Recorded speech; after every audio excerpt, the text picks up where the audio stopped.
Hey, it's Aaron, and today I'm with the 2024 Chevrolet Equinox EV.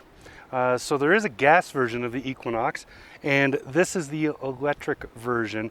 They are related in name only. There's really no similarity. The design on this is different. The size is different. The Equinox gasoline is slightly bigger, more of a traditional SUV. This is more of a wagon style SUV, shorter, smaller. Equate it to the Kia EV6, Volkswagen ID4, vehicles like that. It's about that size. So, yeah, I want to talk about this.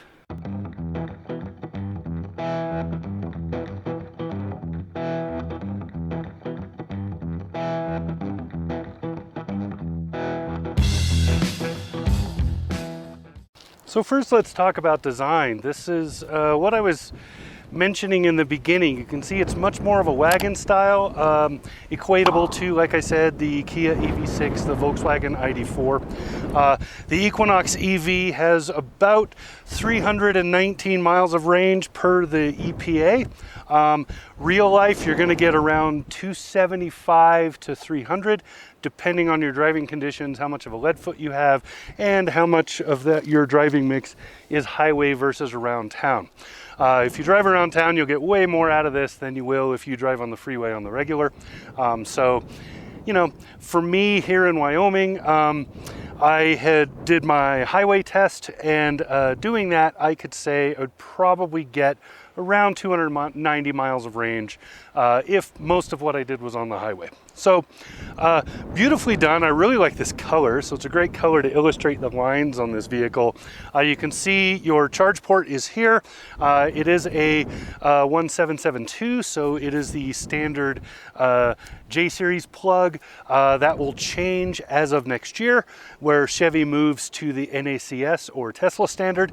You can get a adapter. General Motors just announced a little bit ago that they are selling adapters and including them with new vehicle purchases.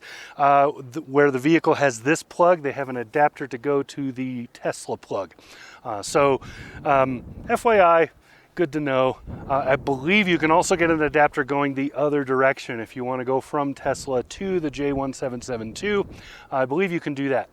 So if you can't do it through GM, you can definitely do it through Amazon or somewhere. I know that. I am currently looking for a 17722 Tesla adapter because my home charger is the SAE standard, and a lot of vehicles are moving to that NACS starting next year. So I kind of need to have an adapter for that plug.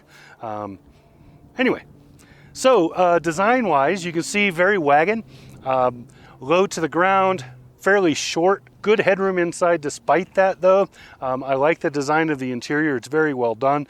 And it's a good mix between futuristic tech and not, right? So it's a nice feel.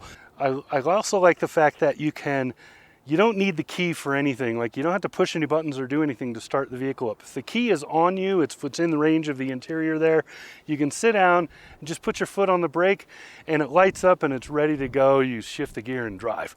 When you get out, same thing. The key leaves, you shut the door and it goes, oh, I guess we're done, and shuts itself off. It's pretty cool. Anyway, I won't go over charging times and stuff. They're going to vary by what sort of charger you have. On my home charger, I charged this from about, I think it was about 47% to 100% in like 4 hours. And that's a 50 amp charger, so I'm running at about 40-ish amps of input. You'll get way better at a fast charger, of course, but everybody's track is going to vary. I've done so much charging now that I realize that it is never the same, even with the same vehicle, on different plugs. So, all right, design-wise, that's what we were supposed to be talking about. So, wagon style, you can see that the windows pinch up and the back pinches down. Pretty standard design element to create that forward movement. Also, Chevy decided to kind of bulk up this rear panel here, so it has a pretty good light shelf right here and bulges out a little bit to give it a little bit of muscle. Also lifts the car visually so that it looks like it's tilted forward, even though it's not. It's actually perfectly level. You have the there's two belt lines running here, so you have a belt line across here that runs all the way down and creates that little finger width shelf. Right below that is a second one. There's a line that fades in right about here and runs across and then fades out and back in through here and then creates that crease in the rear. Those two belt lines create light movement on the bodywork there. Looks really cool. I like that design a lot.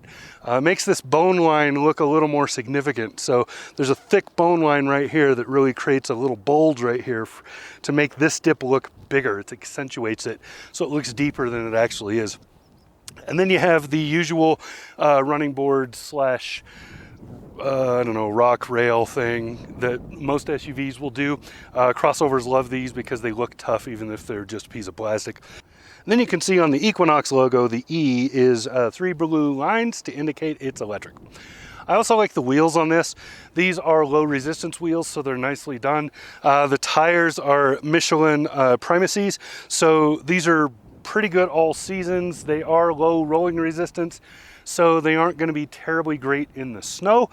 This is all-wheel drive though, so you probably would be okay with these factory tires in most snow conditions as long as you're taking it easy.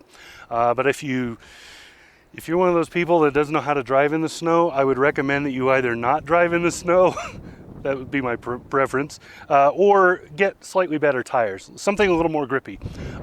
Maybe some 4-season tires or even winter tires dedicated for winter driving. So anyway, you have roof rails. They are not functional as is, but you can get functional ones. The holes for the crossbars to fit are there, so you just have to get the functionality. I believe that's a dealership thing. Otherwise, that's kind of the design. I like it a lot. It looks really, really smooth. I've got a lot of compliments on this during the week here. So good looking car. I'm not going to talk about the back end, just other than I'll just tell you, and I'll show you maybe a photo. Decent cargo space, but not great. Most SUVs of this size will have a little more going on back there, but they'll also be more square. This is not square. This is more of a wagon style. So that is very, what's the term I'm looking for? Very on par with what you would find in similar designs like the aforementioned EV6 and ID4. So you'll get a little bit more if you go to like Tesla's Model Y, but then you get Tesla's interior, which I'm not a big fan of at all. And if you go to a more traditional shaped SUV, you will get a little more in the back. But honestly, that's more than enough for me. We did a Sam's Club run for our family of 5 and had no issues getting everything in there. So I wouldn't worry too much about cargo, even though that's a point that gets brought up a lot about this vehicle. It's a harping point. They have to have something to say bad. I don't think that's a bad point. For me, the only bad thing about this is really that it's so hard to find on the market right now. They are coming very quickly, but they are fairly hard to find on dealership lots right now. Let's see. What else do I want to say about this? I'm going to move the camera and then I'll probably just wrap this up. This time I'll stand over here so that you can see the front of the vehicle. I get complaints all the time about the front of the vehicle, not showing the front of the vehicle because I stand there and talk. So here you go. Let's see. I really like the way it drives. It's not super speedy. You will go faster if you opt for something like the Mach-E from Ford or maybe the Model Y for sure. But if you just want a family vehicle that happens to be electric, this to me is pretty neck and neck with the Kia EV6. I think I put both of them about the same spot if I was charting the mid-size crossover EVs. I really like the Kia. I really like this one. The Volkswagen, not so much. It's got a few quirks that I find annoying, so I don't really like it as much. But this is a well done electric vehicle. Now, there is no frunk, so there's no front trunk. It's just electronics up there. In the Kia, you at least get a small trunk that's big enough to put your charging cord in, the traveling cord that comes with the car. So if that's something that will make or break a sale for you, I guess there's something. But really, I see very little difference between the two. They're extremely competitive together. So for me, I would choose based mostly on style. So yeah, I think that's it. I'm just gonna wrap this up. In the beginning, you saw all the specs. I'm not going to go over all of those because I won't remember them. I'll say something wrong and somebody will complain anyway. So yeah, that's what we got. This has been Aaron, 2024 Chevrolet Equinox EV. Talk to you again soon.